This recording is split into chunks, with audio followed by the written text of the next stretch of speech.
Whenever I sit down to write a new video, I'm usually thinking, how can I help my viewers spend even less money? Frugal living is sort of the whole theme of this channel, and it's why I'm on track to retire in my 20s. But the truth is, there are some things that are actually worth buying, whether that's for your health, your wealth, or your future success. And it's not like I'm the first person with this idea. But when I watched those other videos, I did not agree with a lot of the things that were said. So I thought it was worth it to make my own list of 10 things that everyone should buy in their 20s if they want to reach financial freedom. Except actually for thing number 9. Only some people should buy that, but I'll explain more when we get there. And I also snuck in an extra bonus purchase that you should make, which I don't think any other financial influencer has ever talked about. I won't tell you where in the video that is, but you'll know it when you see it. But the very first thing you need to buy is a non-stick pan. By a super rough estimate, this pan is saving me about $3,000 per year. But you can grab one of these bad boys for yourself for under 20 bucks, which makes this one of the best investments you can possibly make. Now, you might be saying, "Hey Charles, how the heck is that stupid pan saving you $3,000 per year?" Which is a super fair question, so let me explain. Every year, the Bureau of Labor Statistics does a huge study to figure out what Americans spend all of their money on. And last year, the average American consumer unit, which includes single adults like me, spent $3,639 on eating out. And for those earning $100,000 to $150,000 per year, like I am, that increases to $4,790 per year. But the only time that I ever eat out is when I'm taking a really pretty girl on a date, which is to say, almost never.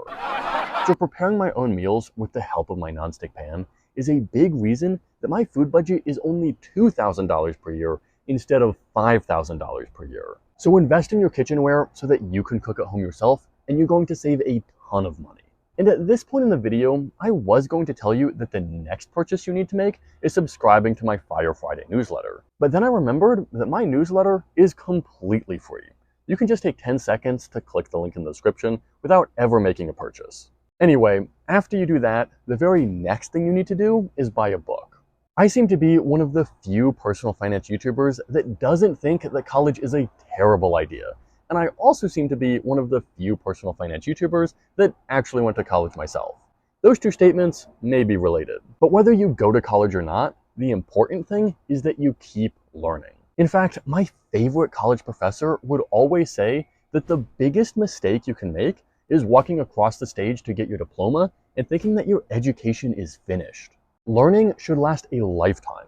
And while I said you should buy a book, there are so many ways that you can continue to learn. I once took an online course, which helped me earn an industry certification, which then helped me land my dream job. And I've really relied on the internet to learn how to start a YouTube channel and how to start my newsletter. Now, I've still obviously got a lot to learn because hardly anybody smashes the like and subscribe button on all of my videos.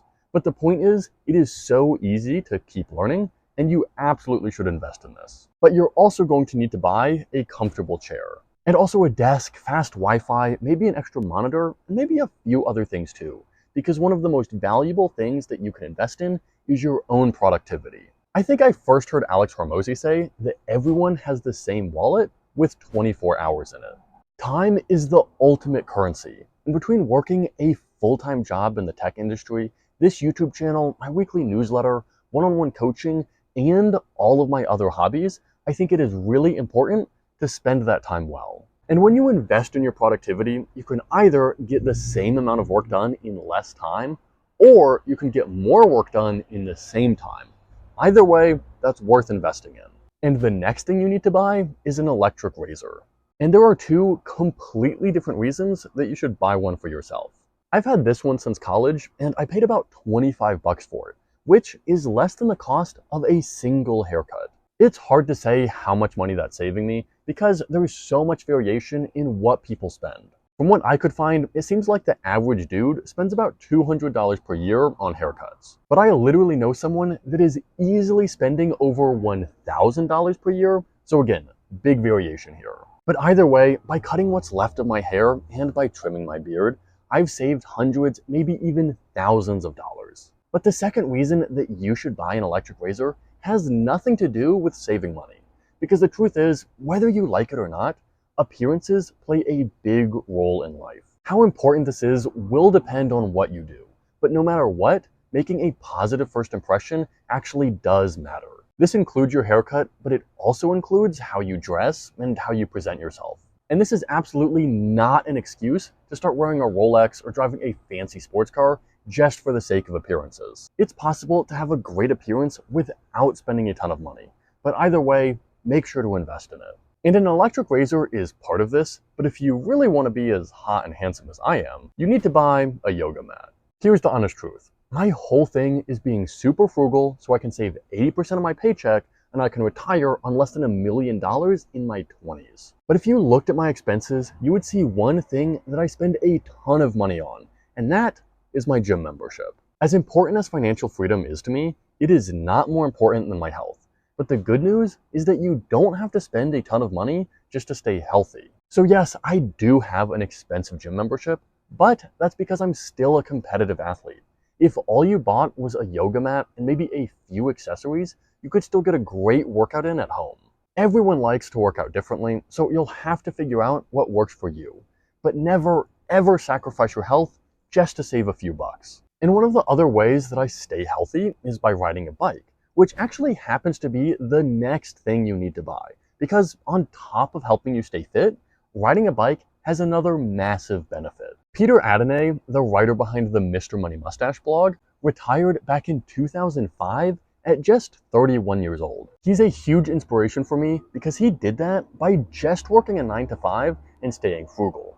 And he said before that the single most important factor that led to his low cost of living was riding a bike as much as possible. The thing is, most people way underestimate the cost of driving, but taken all together, the average American family spends over $12,000 per year on transportation. If I spent that much money, it would be way more difficult to retire in my 20s. But now that you've saved a bunch of money, you need somewhere to put it.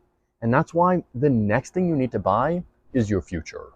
The stock market feels super abstract to a lot of people, but let me try to make it as simple as possible. When you invest in the stock market, you are buying a very small fraction of a very legitimate business. And the whole point of a business is to increase in value, which is why, over a long period of time, investing has been a pretty safe way to increase your wealth. And the reason investing in your 20s is so important is because it has a snowball effect. Invest $10,000 for just 1 year, and you might just earn a few $100.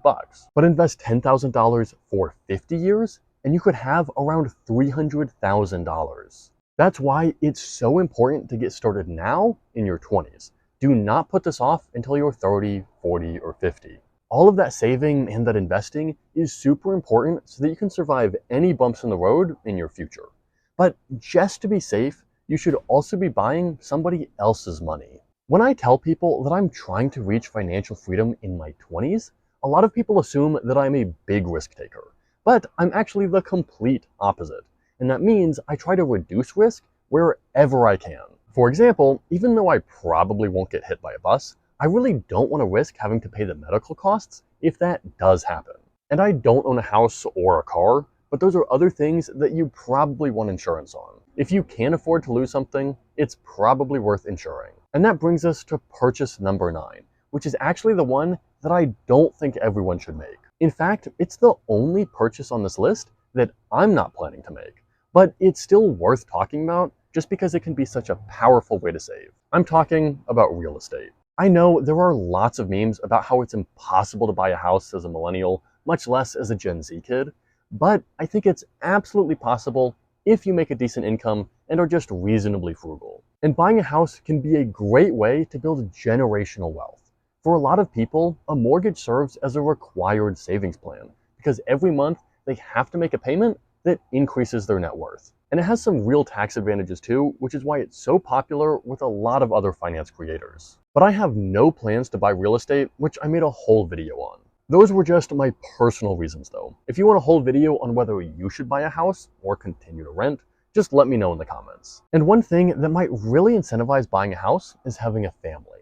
And that actually brings us to the secret bonus purchase that you should make if you want to maximize your savings. Now, again, to be super clear, you should only make this purchase if you want to maximize your savings. This purchase is not for everyone, and I'm not telling you how to live your life. But if you really want to maximize your savings, you need to buy this. Kids are one of the most expensive things you can have, and just to be totally honest, I would not be able to retire in my 20s if I had a child. And it's not that financial freedom is impossible if you have a family, but the longer you wait, the more money you'll have saved and the further along in your career you'll be. That will make it a lot easier to manage the costs of a family. But that brings us to the very last purchase you need to make in your 20s, which is yourself. And hear me out, you've probably already heard people say, investing in yourself is the best investment that you'll ever make. And other stuff like that. But I actually think that if you do this, you'll probably lose money in your 20s. Yet, you should do it anyway. I spent hundreds of hours and hundreds of dollars on my blog, and it never went anywhere. And it took me over a year of posting YouTube videos every single week before I ever made a penny from ad revenue. But even though I lost a ton of money and a ton of time, it was still worth it, because what I was really investing in was my own skills and experience. You can learn a lot from other people, and there are definitely things that I just wish I learned earlier. But there are some things that you can only learn if you try to do them yourself. So when people say to invest in yourself, that doesn't mean taking every penny and investing it in your first business. What it means is taking the time to learn new things and take small risks. Even if they don't work out, you'll have learned something. And sometimes that's the most valuable thing that could happen. But hey, remember at the start of the video when I said that usually I try to help my viewers save money instead of spend it? Well, I made this video about 10 different ways that you could save an extra $1,000 per year, so check it out next.